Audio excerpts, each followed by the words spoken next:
Well, residents of the Spanish capital, Madrid, are preparing for new coronavirus restrictions to come into place on Monday as case numbers continue to surge.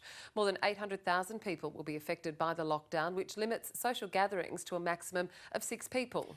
Brett Hetherington is an Australian expatriate living in Barcelona, where case numbers are also on the rise. Now, he says he doesn't believe the current measures are working to keep infection rates down. The things that are going on now are working against keeping the number of infections down. Schools are just starting to go back in the last few weeks, both in Barcelona and Madrid. And I think we can be pretty confident that's going to, unfortunately, lead to another rise in numbers, a further rise in numbers. And with schools going back, that also means a lot of parents are having to go back to work. Those people, in some cases, were working at home. In other cases, they weren't able to work at home.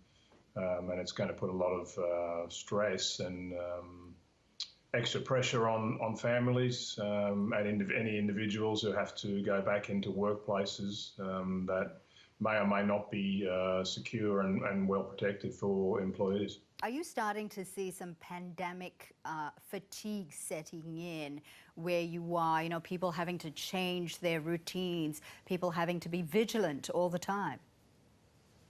Yeah, absolutely. I mean, 3 months ago when the lockdown, the severe lockdown was lifted, there was a kind of explosion in people's thinking, which went back to, okay, we can go back to living the way we used to. And obviously that wasn't the case.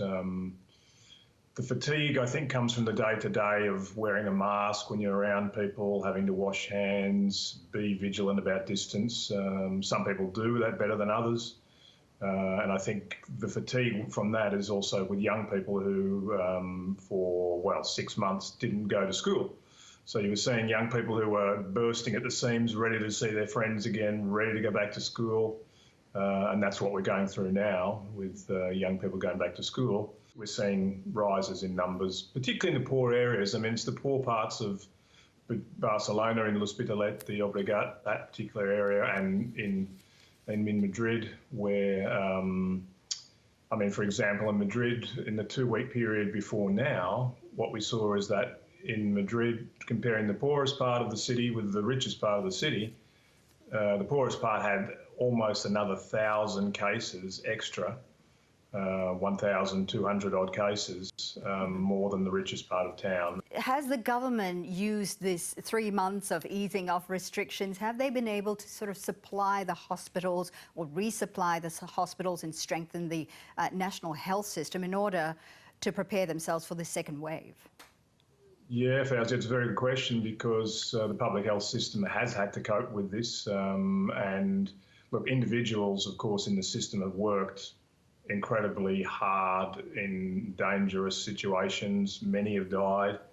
That's the reality of the public health system here. And many have worked without the proper protective equipment. So that's another area where the government's fallen down. The national government 3 months ago decided, when the national lockdown was finished, to hand back control to the regions. So you had Catalonia, for example, Andalusia, the different regions being in charge of the controlling the pandemic. And I don't think was a good decision.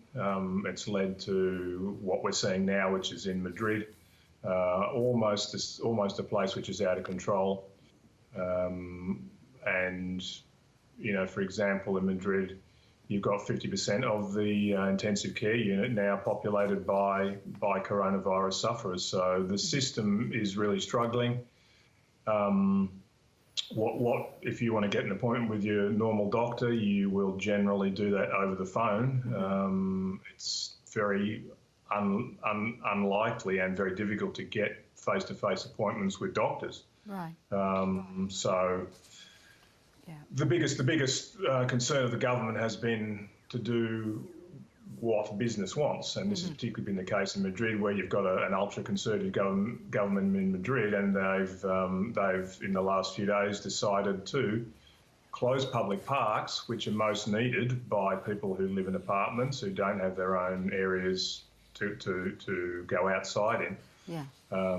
And keeping restaurants and bars open. And this is what business is telling the government they want. And in Madrid's case, and to a certain extent, the national government has gone along with the demands of business and decided that the economy is going to come first more than people's health. That's Brett Hetherington there, speaking to us a little earlier this morning.